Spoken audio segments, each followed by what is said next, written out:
आज की कहानी मध्य प्रदेश प्रांत के रीवा जनपद से है।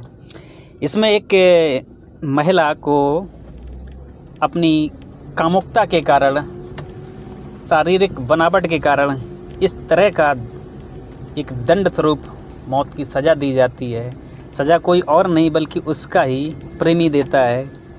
निसंदेह इस कहानी रोचक और दर्दनाक है। आप सुनेंगे तो आप इस चीज़ पटकथा को पूरे से समझ पाएंगे, आखिरकार इश्क करना क्यों गुनाह है। चलिए तो रुक करते हैं मध्य प्रदेश के रीवा जनपद में। इसमें एक थाना सुहागी पड़ता है, उसमें एक ग्राम टडहर है। यहाँ पर लगभग 10 वर्ष पूर्व एक महिला इसी गांव में किसी पुरुष से ब्याह करके आई, यानी उसका साथ भावना पर करके आई थी और उस महिला की उम्र लगभग 26 साल रही होगी। निसंदेह उस महिला का यौवन जवानी अपने चरम पे थी। तो ये कामुक के क्षेत्र में उसको महारत हासिल थी। उसके मन और मस्तिष्क में, दिलो दिमाग में कामुकता कूट कूट के भरी हुई थी। इस कामुकता को उसके मन और मस्तिष्क में भरने का कोई जिम्मेदार और नहीं था, बल्कि एक हमराही या हम उम्र उसकी सहेली थी। निजी तौर पर उसका मानना था कि ये जीवन का जो पड़ाव होता है, जवानी होती है, कुछ ही चंद दिनों की होती है, मौज ले लो अन्यथा दोबारा नहीं मिलेगी। जब उसकी संगत में वो महिला पड़ी तो उसका भी हाव भाव, आचार विचार और ख़ासकर सेक्सुअल एक्टिविटी या कामेच्छा की चाह दिन दूनी रात चौगनी बढ़ती चली गई। जबकि इधर उसका जिस व्यक्ति से उसकी शादी हुई थी उसका उसमें इतनी रुचि नहीं थी। तो उस मामले में ये पिछड़ जाता था और महिला इस मामले में काफ़ी आगे थी। लेकिन कहते ना, एक पेट की भूख और दूसरी जिस्म की भूख, यदि इन दोनों भूख में से कोई भी एक का पेट नहीं भरता है तो गाड़ी पटरी पर रहने के बजाय धीरे धीरे करके पटरी से उतरने लगेगी। तो देह भूख मिटाने के लिए समय के साथ कुछ ना कुछ प्रबंध किया जा रहा था। इधर इसके जो शौहर था, उसका जो आदमी था, वो इस चीज़ की भरपाई नहीं कर पा रहा था। तो उसकी सहेली जो थी उसने इस चीज़ का आखिरकार तोड़ निकाल ही लिया। उस महिला की सहेली ने एक पुरुष साथी को हायर किया। हायर करने के उपरांत प्रेमालाप हुआ, वार्तालाप हुए, धीरे धीरे करके गाड़ी चल पड़ती है और सारी कस्में रस्में बातें धीरे धीरे होना शुरू हो जाती है। और वो दिन फिर दूर नहीं जब एक दूसरे का मिलन हो जाता है। तो महिला की शादी इधर हो जाती है, अपने ससुराल में विदा हो जाती है। ससुराल में जिस तरह से उसके अरमान थे, अपेक्षा थी कि इस तरह से होगा, लेकिन इसके ठीक उलट हुआ। लेकिन जब ये महिला अपने वापस से पीहर में आती है लौट करके, यानी कि मायके में आती है, पिता के यहाँ आती है, तो उसी हमराई सहेली के साथ गुफ्तगू करती है और उससे सारे अपने अंतरंग वाले पल साझा करती है कि जैसा मैंने कड़क और जोशीला अपने शौहर की तमन्ना की थी, अरमान थे, बिल्कुल भी वैसा नहीं निकला। कुछ ही चंद मिनटों में ही उसकी जो शारीरिक क्षमता है वो जवाब दे देती है, जिसके चलते उसका जो देह सुख है, देह का संतुष्टि है, वो प्राप्त नहीं हो पाता है। तो निश्चित तौर पे ये उसके लिए शारीरिक सुख में गहरा आघात पहुंचने जैसी स्थिति थी। ये बातें सुनकर के उसकी सहेली जो कल्पना में खो जाती है कि अगर मेरी शादी होगी तो मेरा शौहर या मेरा पति किस तरह से मिलेगा और कैसे कैसे होगा। जब उसने सारे अंतरंग अपने प्राइवेट पलों को अपनी सहेली से साझा किया तो उस सहेली के भी जिज्ञासा और चेतना जाग उठी। संयोग से कुछ अगले माह उसकी सहेली जो थी उसकी भी शादी का रिश्ता तय हो गया। वो सोच करके बहुत खुश होती है कि चलिए मेरी सहेली का पहले तो हम पीछे, लेकिन मज़ा तो आखिरकार दोनों ही लूटेंगे। नई नवेली दूल्हा और दुल्हन का एक ज़िंदगी की नई पारी का आगाज़ होता है। मुहूर्त निकलती है कि आज हम दोनों एक दूसरे को पाकर के एक धन्य धान्य हुए, हम जैसा चाहते थे वर और वो चाहता था जैसा वधू। यानी कि पति पत्नी दोनों ही आपस में उस प्रभु को लख लख शुक्रिया अदा कर रहे थे। समय के साथ चक्र उसका चलता रहा, 1 नहीं, 2 नहीं, 4 नहीं, 6-7 महीने बीत जाने के उपरांत वो महिला अपने पति के द्वारा गर्भवती हो जाती है। जबकि हर किसी महिला की ख्वाहिश होती है, तमन्ना होती है कि गर्भवती होना उसका एक सौभाग्य होता है, क्योंकि गर्भवती स्वरूप ही वो एक नए इंसान को इस दुनिया में लाती हैं। संतान को जन्म देकर ही उसका स्त्रीत्व जो होता है, मातृत्व होता है, स्त्री का जो वजूद है तभी पूर्ण होता है। लेकिन जब गर्भवती हो जाती है तो अपने पति से वो बहुत ही नाखुश हो जाती है।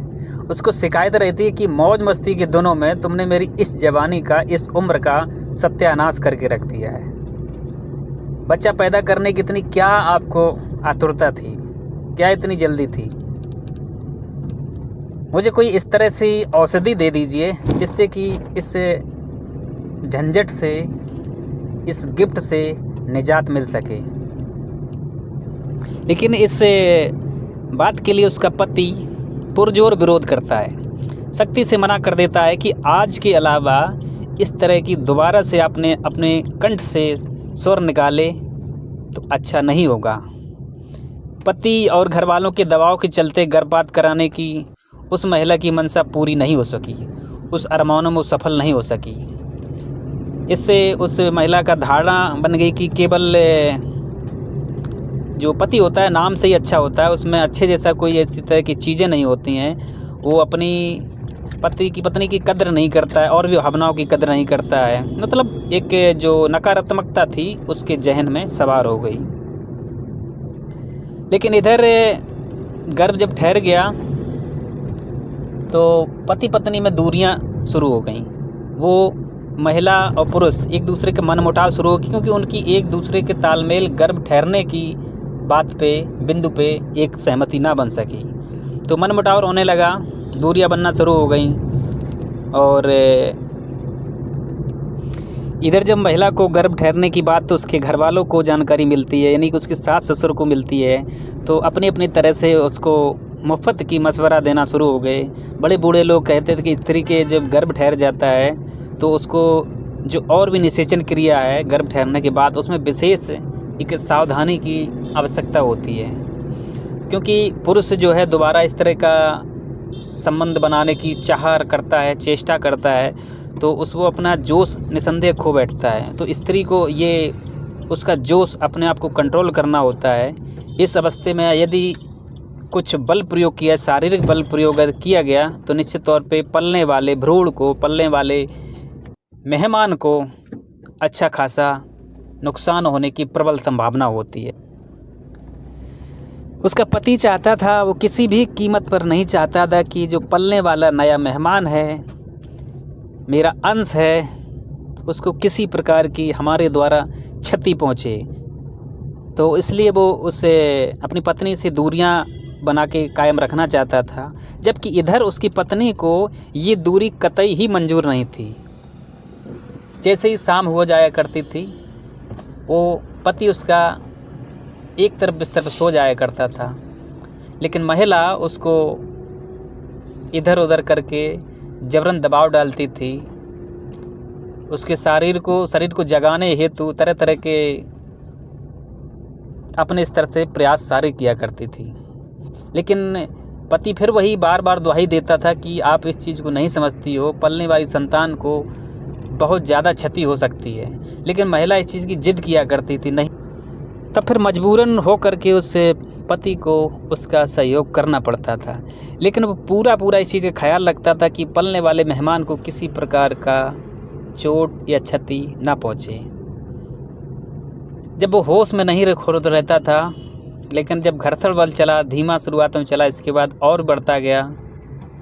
जबकि महिला की शिकायत रहती थी और जो वेग है उसमें इजाफा किया जाए तभी उसको तसल्ली मिलेगी, अब तो तसल्ली नहीं है। ऐसे ही रंगीन संगीन दिन बीतते चले गए और उस महिला की कामाग्नि जो है बढ़ती चली गई। जिस स्तर से पूर्ति की अपेक्षा कर रही थी ऐसा कुछ हुआ नहीं। समय के साथ प्रभु का कृपा और भी बढ़ती चली जाती है। प्रसव काल का दौर आया, प्रसव काल पूरा हुआ और एक उस पति पत्नी के घर में नन्ही किलकारी गूंजने स्वरूप एक पुत्र रत्न की प्राप्ति होती है।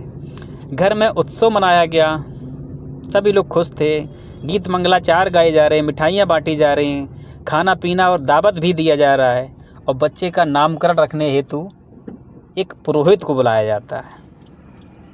पुरोहित की मौजूदगी में उस बच्चे का नामकरण भी हो जाता है। सब कुछ ठीक ठाक निपट जाता है।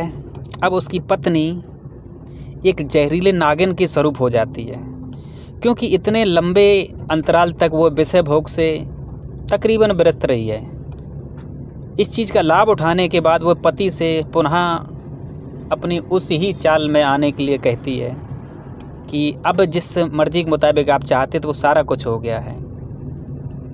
पति अपना ढिलमुल रवैया वही रखता है, लेकिन उसका दिन प्रतिदिन ये ख्वाब पलता और बढ़ता जाता है। वो अब तो एकदम जंगली घोड़े की तरह आ गई है और ऐसे हिननाती है जिस तरह से इसकी शब्दों से बयां करना मुमकिन नहीं है। लेकिन उसका पति समझ नहीं पा रहा था आखिरकार ये महिला जो कि मेरी पत्नी है किस मिट्टी की बनी हुई है। इसको सेक्स के अलावा कुछ और दूसरा काम दिखता ही नहीं है, सिर्फ शारीरिक सुख, इसके अलावा और दुनिया में इसको कुछ सुख नहीं दिखता है। तन मन से उससे तृप्त अच्छे कार्य करने के लिए उसका धर्म बनता था, पति का एक दायित्व बनता था कि उसके ये दैहिक सुख, शारीरिक भूख मिटा सके। दिन महीने और साल बीतते चले गए, उसकी इस ख्वाहिश में और भी इजाफा होता चला गया। लेकिन फिर उसके पति को लगने लगा, उससे उकताने लगा कि मैं सिर्फ इसका जो है वासना का ईंधन बन के रह गया हूँ, इसके अलावा मेरा और कोई वजूद नहीं है। केवल इसकी दैहिक सुख प्रदान करने के मेरा रोल रह गया, इसके अलावा शायद ही कोई दूसरे कामों में उपयोग आ सकूँ। वो अपने आप को खुद को अंदर से खोखला हुआ महसूस करने लगा। अगले कुछ साल तक मेरी शक्ति का यही हिसाब किताब रहा तो मैं अल्प आयु में ही वीर गति को प्राप्त कर जाऊंगा। इसलिए वो परदेश चला गया और बाहर सुख और चैन तलाशने के लिए घर लौटते कि उसको इतनी जल्दी नहीं थी। लेकिन ये इसकी पत्नी उस चीज़ पे कई बार दबाव देती थी, आप घर आ जाइए। लेकिन इस चीज़ को हर बार वो हंस के टाल देता था, दरकिनार कर देता था और अपने बेटे की दुहाई देता था कि अभी बेटा छोटा है, इसके भविष्य का प्रबंध मुझे ही करना पड़ेगा, धन वगैरह संचित करके रखना पड़ेगा। इधर उसकी पत्नी जो थी कई लाख समझाने के बाद भी वो एक अपने आगे ना टिकने दी। दिन प्रतिदिन वो है एक हवस की भट्टी में जलने लगी, जबकि उसका पति इस चीज़ से ठीक के नागवार गुजरता था। उसको ये सब कामों से रुचि हट गई, वो एक तरह से कहें तो त्रस्त हो गया। कुछ समय के बाद जब उस पत्नी को लगने लगा ये व्यक्ति अब मेरे काम का नहीं है, तो आखिरकार क्या किया जाए। वही जो विकल्प आरंभ में आपको सुनाया था, वही कहानी शुरू होती है कि एक म्यान में दो तलवार रहना मुश्किल ही नहीं बल्कि नामुमकिन है। वही पटकथा सारी समय के साथ लिखी जा रही थी। एक दिन होता है उसका पति कहीं बाहर जाता है और उसके बाद फिर वापस घर नहीं आता है। उसके घर वाले, परिवार वाले, क्या सभी लोग इतनी व्यवहारी उसका पता लगाने का प्रयास करते हैं। आखिरकार वो बाहर गया हो लेकिन वापस नहीं आया, सुराग लगाते नहीं पता चलता है। इधर नारी की प्रीत और नारी की चाल, उसने अपना काम करना शुरू कर दिया, क्योंकि विगत इतने लंबे अंतराल पर उसका पति जब घर नहीं आया तो एक दूसरा उसके गांव का ही व्यक्ति था जो कि उस महिला के संपर्क में आ गया। धीरे धीरे उसकी नज़दीकियां बढ़ने लगीं। शुरुआत में तो सब कुछ ठीक ठाक रहा, किसी को इस चीज़ की भनक भी नहीं लगी कि इसके साथ इस तरह का गुल खिलने की तैयारी हो रही है। लेकिन होनी वहाँ पहले ही अपना नाम अंकित करा चुकी थी। उसी स्वरूप दिन प्रतिदिन कड़ी से कड़ी जुड़ती चली गई और उससे आने जाने पुरुष से उसके नाजायज़ रिश्ते कायम हो गए। जब नाजायज़ रिश्ते कायम हो गए, धीरे धीरे ये चीज़ घर वालों को पता चली, बाहर वालों को पता चली। लेकिन सबसे ज़्यादा अगर बात इस चीज़ की खटक गई है तो उसके पति देव को इस चीज़ की खटकी कि मेरे साथ बेवफाई की